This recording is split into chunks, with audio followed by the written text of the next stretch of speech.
Hello, friends. Welcome to Daily Devotions for Thursday, August 25th.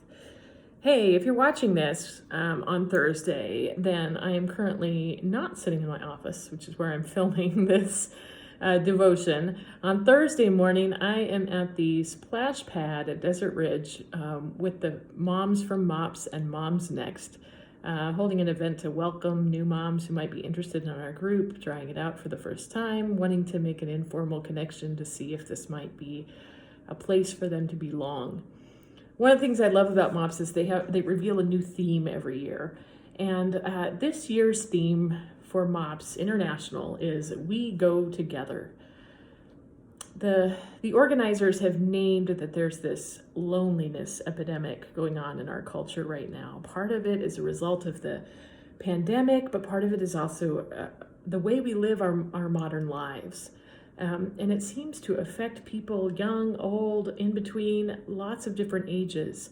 But I'm so glad that MOPS has recognized that this is an issue for moms too. And so this theme of We Go Together highlights the fact that none of us is in this life alone. We can't really do it alone.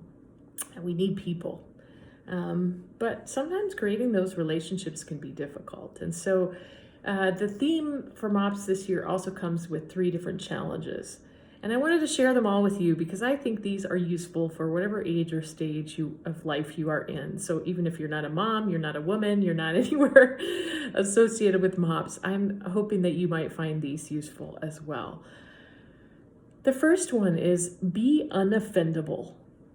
Isn't that an interesting concept? Be unoffendable. The scripture verse that is associated with that is Romans chapter 12, verse 18, which says, if it is possible, as far as it depends on you, live at peace with everyone. As far as it depends on you, live at peace with everyone.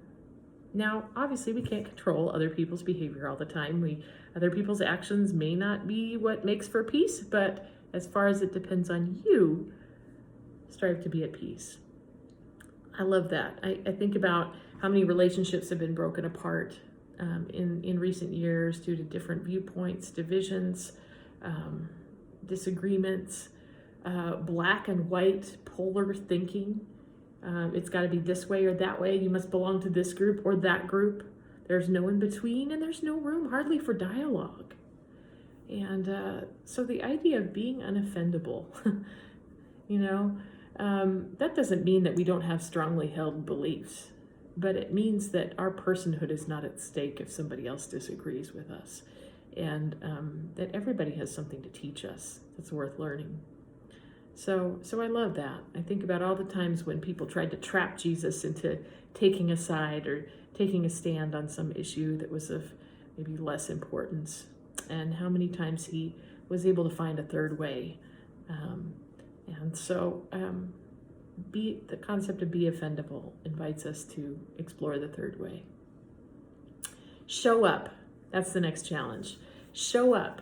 1 Thessalonians chapter 5, verse 11 says, therefore encourage one another and build each other up, just as in fact you are doing. Showing up means more than just kind of being physically present in a space with others, right?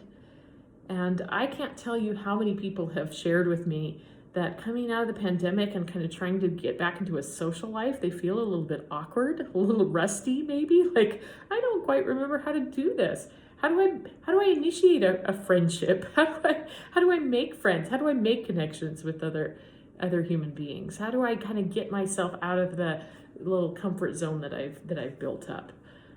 It takes some risk sometimes. It takes some stepping out. It takes more than just kind of attending the thing, the worship, the event, the function, but actually reaching out to place yourself in a conversation, or being the first one to extend an invitation to do something together. It's amazing how hard these skills can be, even for adults. But there we go. Maybe because it requires some vulnerability on our part. Showing up can be difficult. How do you want to show up this year? How for whom and with whom do you want to make a more intentional effort to show up? So that's another challenge from from MOPS International this year. And the third one is expect good things. They tell the story of the paralyzed man whose friends were so persistent in their hope that Jesus could heal him that they actually made a hole in the roof and lowered him down in front of Jesus when the crowds prevented them from getting close. And it says in Luke 5, verse 24 to 26, "So Jesus said to the paralyzed man, 'I tell you, get up, take your mat, and go home.' Immediately he stood up in front of them, took what he had been lying on, and went home, praising God. Everyone was amazed and gave praise to God. They were filled with awe and said, 'We have seen remarkable things today.'" It's easy to look around and see all of the negatives, notice all of the things that aren't going right. Those are, of course, important to pay attention to as well. But if we believe in a God who is good and a God who cares about us, then we can expect good things too.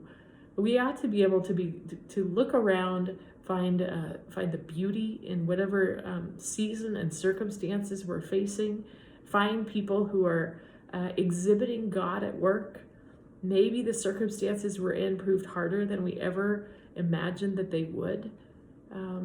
But we also need to develop the expectation that God is going to show up in good ways in the midst of our days and in the midst of our lives. So I love expect good things as a challenge for this coming year. Be unoffendable, show up, expect good things. These challenges are brought to you by MOPS. I hope that you will join us in accepting these challenges for your own life this year, and may God bless you.